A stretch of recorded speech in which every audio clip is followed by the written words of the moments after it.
It was a relatively quiet week at X-Men. We only had the one release, X-Men number 9. We also had a trailer for Destiny of X came out. For some reason, we didn't get a 10 Lives or Deaths issue this week, which I thought was strange since it was supposed to be a weekly event. But I ain't complaining because it turned out to be a better X-Men week because of it. And here to talk with me about that is the Marvel aficionado himself, the X-Men historian. Doc, how you doing, buddy? So apparently we're not getting either deaths or lives this week, but we're getting both of them next week for whatever fucking weird reason. That'll make things worse. Yeah, I'm betting somebody missed a shipping or like some boxes didn't get on a truck somewhere. That's unexciting, but I did enjoy some parts of X-Men number 9, Gerry Duggan, CF Via. This is really 4 little mini stories put into one. That's one of my big complaints is it isn't a focused comic book. It's really just telling you some somewhat random events happening in 4 different places. We'll do them in chronological order. We open up and we've got Quiet Council on Krakoa getting ready to vote to go to war. At the same time, we see Fei Long and Phobos and all that kind of stuff going on there. I'm about done with Quiet Council, but thankfully we have an entire series dedicated to it coming up soon. Something that I've kind of pointed out, why do all 3 of these groups have their ruling bodies structured exactly the same way? It makes no sense, and it's kind of weird. You get all 3 of these all basically saying, are we going to war? Orcus kind of already decided they are. Xavier's wanting to go to war. Over on Arakko, they're just debating whether or not they want to go back to Otherworld or... They want to go back to Arakko. Yeah. And they have to go into Otherworld. I guess that's where the portal is. They want to take Arakko back to whatever the shit that third place was where they're... I don't... Amenth, that's it. I don't care about any of this gibberish places. That's one of the problems with this comic book, Doc, because this is kind of the second scene that we get. It's kind of nonsensical. I think it's to establish that Storm is the leader of the Arakko people, and she's got her Quiet Council, whatever they call it. And apparently, did you know this even happened? Red Root was kidnapped and imprisoned during the Otherworld conflict in Ten of Swords. That shit happened a fucking year ago. I haven't heard a peep about it. Not a clue. Don't care. Didn't know. I'm betting it happened in fucking Tinny's book. Actually, you know what? I don't recall it. I think we did read the Excalibur issues for when we were reading that, and I blamed you for it. No, I don't remember this even fucking happening. And why would anyone care? Why would anyone care about that character being kidnapped? They didn't play a big part in the story. The character was introduced, and they recruited Red Root, who apparently can talk to their version of Krakoa Arakko, and it upset them when, I don't know, the big squid guy was like, nah, who cares about that guy? And then apparently Arakko just kills the guy that's been so devious and unkillable up until now. Yeah, of course. Killing the unkillable guy that the Hellions weren't able to kill. I don't. It's dumb. It's dumb, and it's, as you said, it's just 4 little mini stories. All this is subplot the comic book.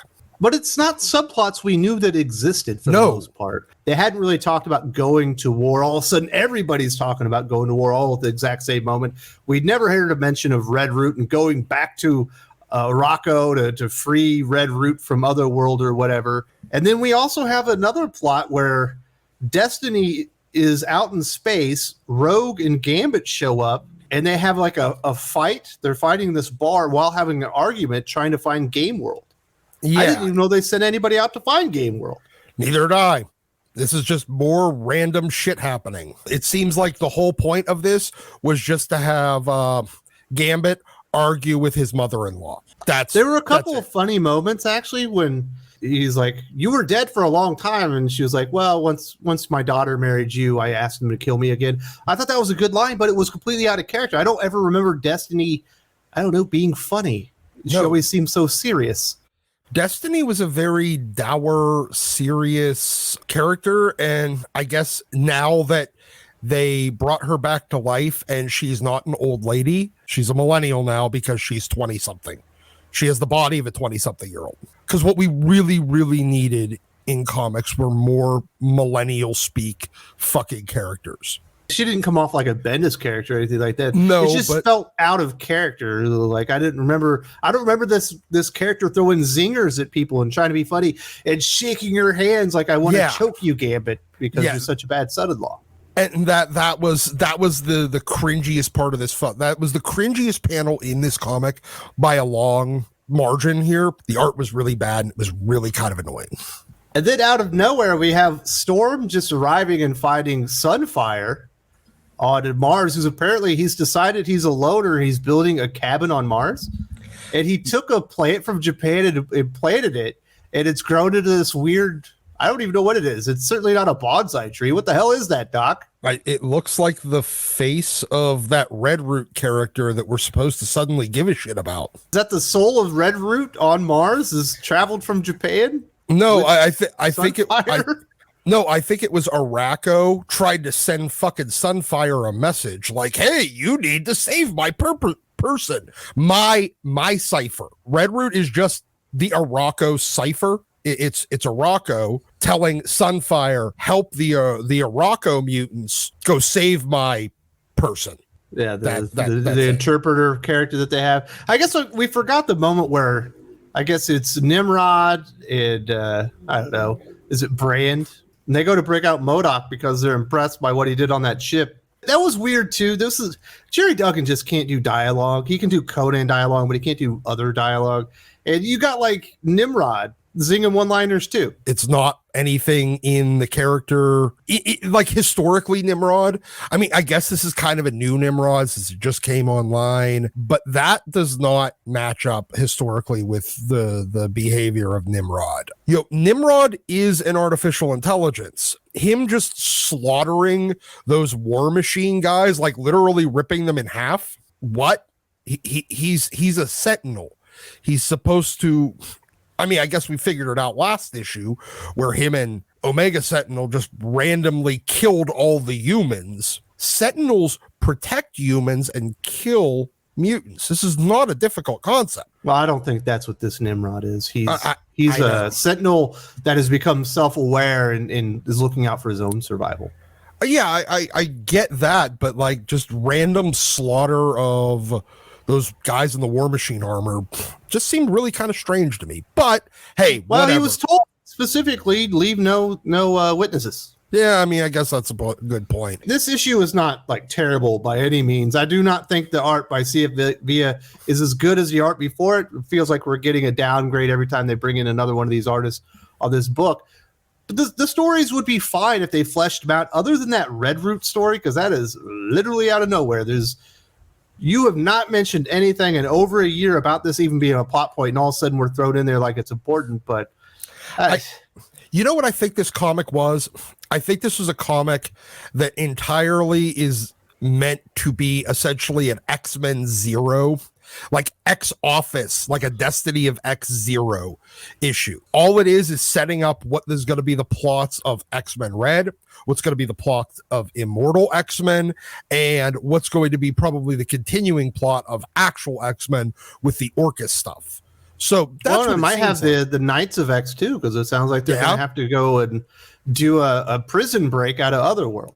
Yeah, probably. So you're going to have some Knights of X shit. This is a Destiny of X issue 0. But they didn't want to reboot again because, well, they're seeing the diminishing returns every time they do. We got Destiny of X 0 in X-Men 9. Giant-sized Destiny of X, filled out the stories a little bit more, and maybe it would play out better. I don't personally recommend this, but I'm not saying stay away from it because it's awful, because it's not. It's perfectly okay. Nothing terrible going on here, but a lot of stuff just kind of coming out of nowhere. Speaking of coming out of nowhere, we did get this Destiny of X trailer, Doc. We know Destiny of X is the next, I don't know, is it the second part of whatever, the second age of Krakoa, the second year, whatever it is. Yeah. It's supposed to be important. We got this trailer out. You watched it as somebody that's a big X-Men fan. What can you glean from this that you think is important to the future of X-Men this year? They're basically stuffing in. This is retcon. This is let's retcon the X-Men even more and make Destiny a bigger deal, with Destiny meeting Sinister like 100 years ago. and them hanging out, planning for the stuff that's going to happen now. Yet for some reason, in all of their interactions, and they did have a few interactions throughout the 80s, they never seemed to lean towards like, hey, you know, when we get to this island that we're going to all end up living on together. None of this makes sense. This is a retcon for the sake of a retcon in the first 50 years of X-Men. That's what it is. All right. Well, just from the trailer itself, some of the images that they saw, are there any type of conflicts, or are there characters going to be meeting up that you thought were interesting? Not really. There's not a lot here. More Madeline Pryor, yay, but I don't want to see it handled by Vita. We're gonna get Robot X-Men. Nobody cares. Because what are you talking about? You love that Robot Wolverine. I like Albert. I don't like the rest. I liked Albert and LCD. That was it. And I only liked them when they were done by Larry Hama. Anybody else that's touched them has been, it's fucking annoying. Anything here that is being explored and re-explored from the 70s, 80s, 90s is being handled by a bunch of people that don't have the talent to do it. So I have absolutely no faith in them. Well, all right. Well, that's the trailer review, folks. We've got X-Men number 9. Not a terrible comic book, not a recommend by any means. It's a bunch of just little short blips of stories that kind of come out of nowhere. Destiny of X trailer. Marvel just isn't very good at these trailers. They don't generate a lot of excitement. I imagine they do get some view traffic, on their channel because they have 3 or 4 million subscribers or something like that. But generally speaking, they don't put out great trailers that get you excited to actually go in and read the comic books. I do want to say thanks to Doc. You got any final words about X-Men number 9 or the Destiny of X trailer? I have very little faith on where this is going. And at this point, I'm still voting, I'm rooting for the meteor that's going to take out this whole fucking island. It was an interesting week for Marvel Comics. They were courting controversy.